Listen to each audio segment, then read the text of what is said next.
Hey muses, welcome back to my channel. My name is Tyler, but if this is your first time seeing my channel, hi, hello, welcome. My name is Tyler, a tarot enthusiast, content creator, professional tarot card reader, and fan of the art of tarot, especially understanding the psychological aspect of tarot. With all that being said, we have another fabulous deck review today. But before we get started, please make sure that you subscribe to the channel, you leave a comment, you give this video a thumbs up. But most importantly, make sure that you turn on those notification bells, do all of the YouTubey things so you do not miss another episode. Friends, we are talking about the MindScapes Tarot by John A. Rice. This video was all over my social media pages. It was on TikTok and Instagram and everything. And it was just a beautiful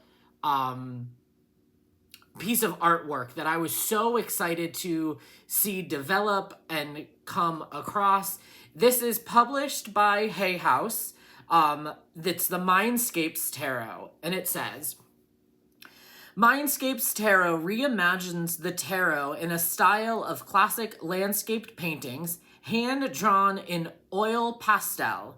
Each card opens a portal to a magical realm of forests, seas, mountains, and ancient cities, where the landscapes change as the seasons and years pass. More than a divination tool, this is an intuitive deck and guidebook filled with actionable advice, journal prompts, and affirmations. Is a catalyst for personal growth and a source of creative solutions to life's challenges. Embrace the role of the interpretive explorer, navigating life's adventure with courage, curiosity, and above all, hope. Love it. It comes in this little two-piece box. Always appreciate a thumb cut out here. It is illustrated on both sides of the box, and inside it says, prepare to embark. Beautiful artwork. You can keep the cards directly in this box. A little bit about John on the back of this really chunky guidebook, friends.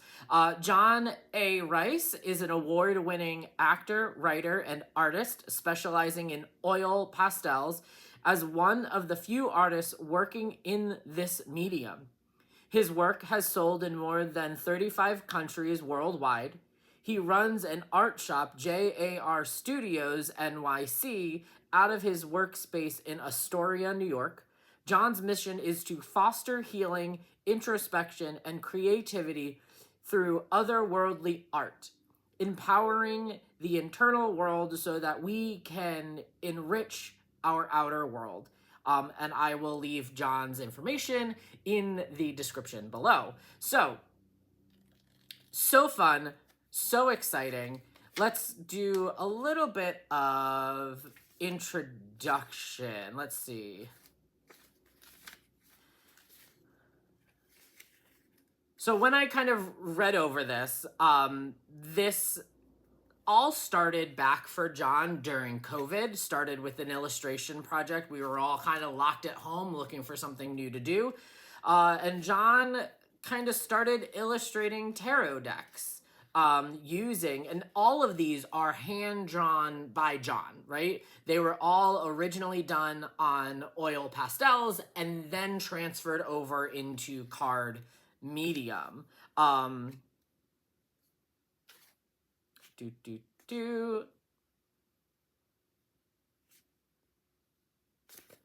don't even know where to start. The guidebook is so in-depth. It is very much done with a mindful purpose here. It says, I hope the cards inspire a sense of wonder, curiosity, hope, and community. Above all, I hope this deck reminds you of the crystal nature of all things, the ups and downs, the it too shall pass, the beautiful turning of the wheel of life. I hope that each card gives you a space to rest your head along the way. May your journey be long and filled with blessings, surprises, love, laughter, and a healthy dose of mystery. I am still getting to know this deck, but it is something that I maybe I'm going to use into my monthly practice, kind of to lay the foundation and kind of get the landscape or mindscape kind of notion of what's going on out there, what to expect. There's a section on imagery and symbols here. There's also sigils. Each of the majors has a sigil also on it, but also you can, right? I'll start with the Fool card right here. So you have the Fool, and this sigil right here is what John created. Focus. There we go. Yeah. So this is a sigil that John has created, and this is John's signature, essentially. You'll see his signature on all of the artworks here. Okay. So there's sigils there. There's also a section about what colors are. We got red for gives life, yellow for sparking consciousness, orange for inspired creativity, green for signifiers nature and growth, blue symbolizes truth and devotion, purple alludes to spirituality, gray indicates wisdom, black underscores oppression and protection, white purity and innocence. We'll also see too, there are 2 additional cards that were made by John. One is Catacombs.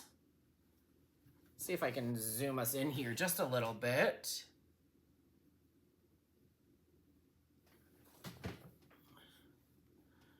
There we go.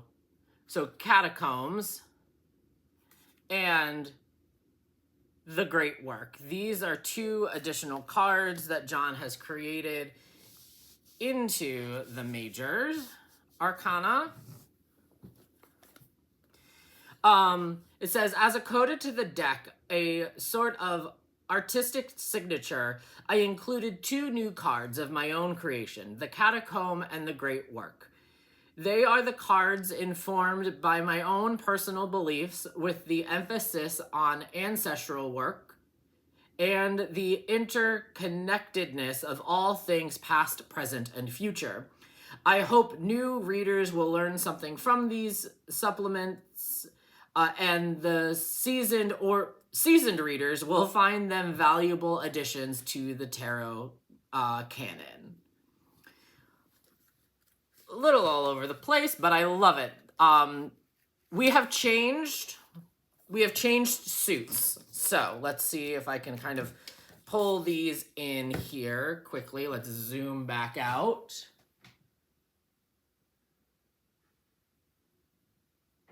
There we go. So, or do we need to be zoomed in? Yeah, let's zoom back in.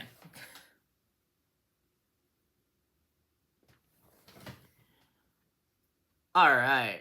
So, we have spires, and spires are our swords suits. So, again, so it starts... Oh, I mixed these up. You know, this is what you get for trying to be prepared for things. You try to make things all nice and organized, and then you go and screw it all up. All right. So, spires are our swords. They are mountain peaks. And you'll notice in the video coming up, because I put them in order, we are looking at the exact same location over time. So it is very important to pay attention and read the guidebook so that you can see the small details that are happening in the image. So spires are our swords. Our courts are, instead of looking at a location, we're looking from a location. So you'll notice kind of this like out a window, out a cave, out on to a landscape from some sort of setting. And all of them are color coded. So the spires, they're kind of this cloudy gray color in a way. So stones are our words are hard. Stones are the pentacles. Again, looking out on a location, and we kind of get to watch it grow and change over time. So it's important to kind of notice what's happening. And again, courts are out of windows or out of different locations.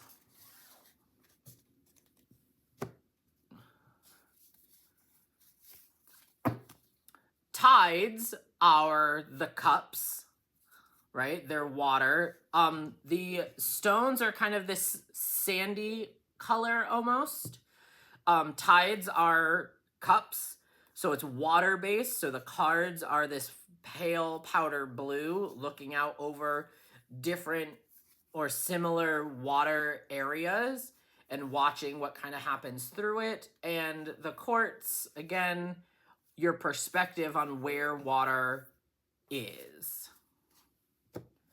I think my favorite setting of really being able to notice these changes are in the branches suit, which branches are the wands, right? And it is just, you get to see the rise and growth of passion and what happens and kind of the building, the decay, the regrowth.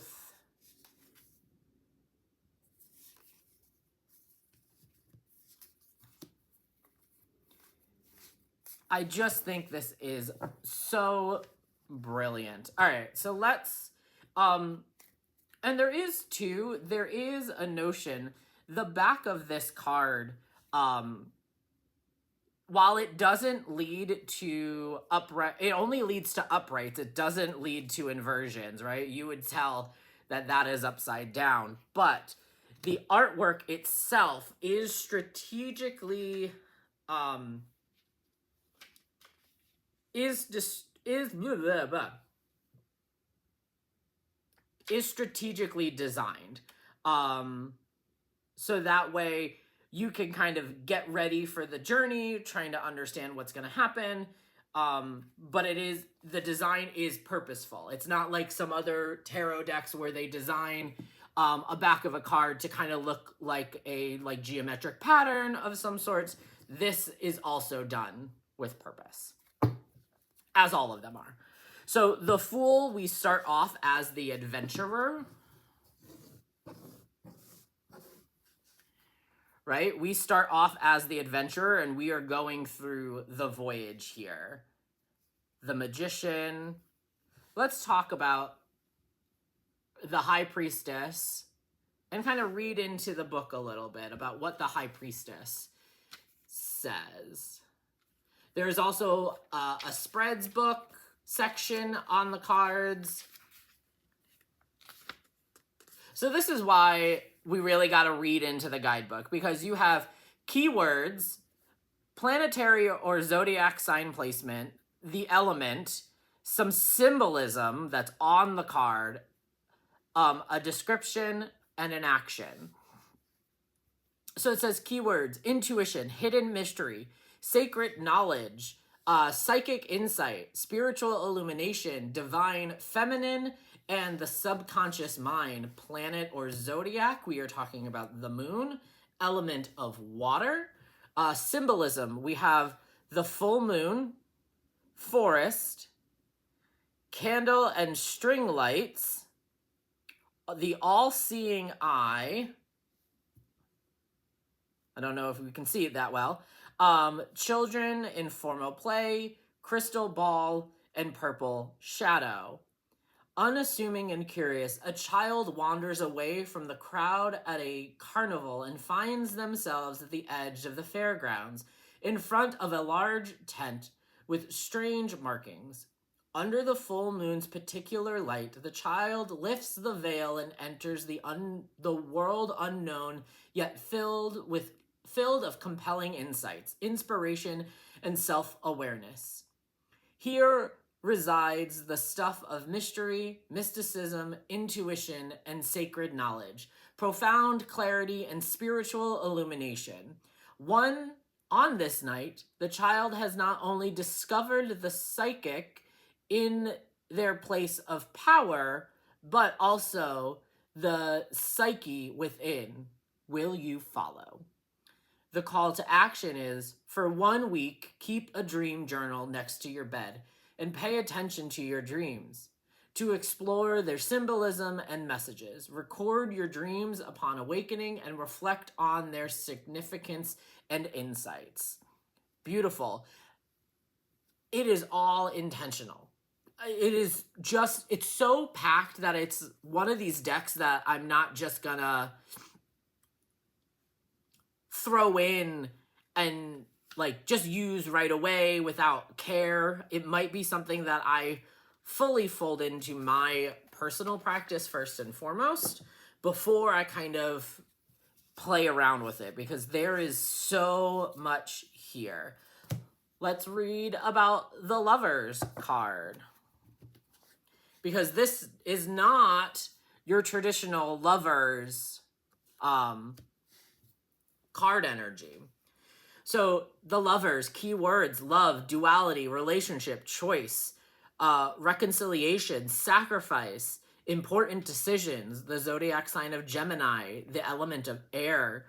In this card, we see a gazebo with floral garland, a lone figure, roses, dividing paths, branch, gate, fairy lights. A lone figure, face downcast and lost in thought, waits atop a hill in a gazebo, strung with garland. Perhaps they are waiting for a lover to arrive for a clandestine tryst. Perhaps they are moments away from marriage and are contemplating their future. Or perhaps they are waiting for you. As you approach, the garden path in front of you splits. You can ascend to the gazebo, gazebo's confronting light, or pass through the garden gate and into the enchanted unknown. Which do you choose? Remember, when you commit to one's course, something else must be sacrificed in the process. Ensure that you are at peace with leaving one thing behind to pursue another. Just absolutely beautiful. Really elevates and emphasizes the choice that needs to be made. The call to action is make informed decisions. If you are faced with a current quandary, write down a list of pros and cons of each option. Consider both of the benefits and the sacrifices involved. Use this information to make a choice and align with your values and priorities. Beautiful. All about choices. Really not talking about the love or relationship factor. It's understanding the kind of need and desire. What am I doing? Trying to film and talk at the same time. Desire. Let's zoom out again and just kind of go back to the court cards again.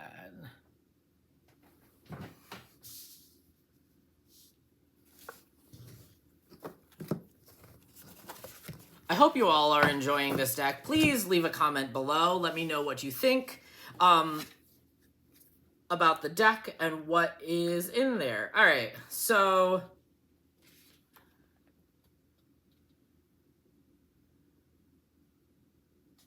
I think it's in the introduction. I just want to make sure I hit on like why, like what we're looking at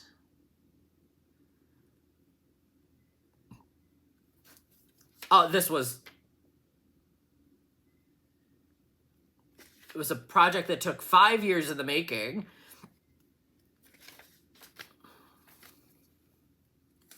All right, I don't know if I can find it again right away. It is definitely a storytelling format and deck for us here. I wanted to see if I got the world. Okay, wait. Okay, you'll read the minor arcana. For the minor arcana, which represents small changes in daily lives, I chose one landscape per suit that changes gradually over time. There is a kinship between these cards and Thomas Cole's famous painting series, The Course of Empire, which I greatly admire. My 4 landscapes reflect the essence of the 4 suits. The flourishing forest in the suit of branches, the ebb and flow of the ocean in the suit of tides, the lofty peaks of the suits of spires, and the structured society in the suit of stones. The location's unique properties correspond to the areas of our lives that need to be addressed. So yeah, if you read through the suits, it all talks about the journey of what's happening in that landscape. I think, let's give you what you really like to see. Let's talk cardstock and how does it shuffle. It is Hay House. It is kind of a thickums cardstock. It has a matte finish here. Let me hold it up to my ring light. It is not cored. There is not a core in it, so it will bleed through. However, not all that easily. And there's really not much that would really truly give it away, like what we're used to seeing with suits and with cardstock. Beautiful shuffle. It does riffle very well. Definitely a deck that will break in over time.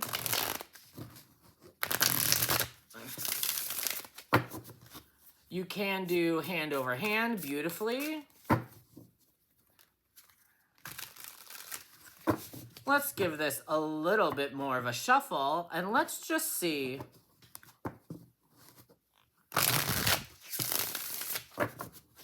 Let's just try a little what, why, how before we cut to seeing all of the cards. All right.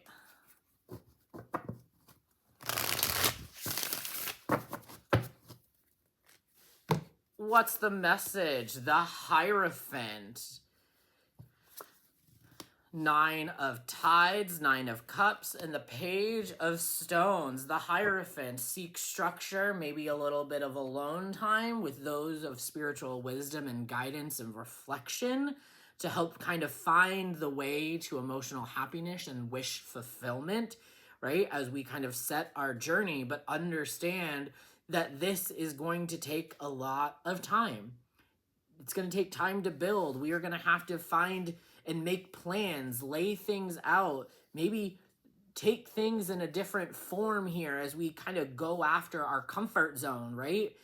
We are the vessel of comfort going through the emotional times, but can we hold our own comfort by the structures we've built, by understanding and working with our shadow self, with the spiritual leaders and guiders? Have we built a foundation for ourselves so that way we can go out and pursue what we really want? I love this deck. Thank you so much, John, for creating this deck. A closer inspection of the cards is coming up right now, friends. Bye-bye.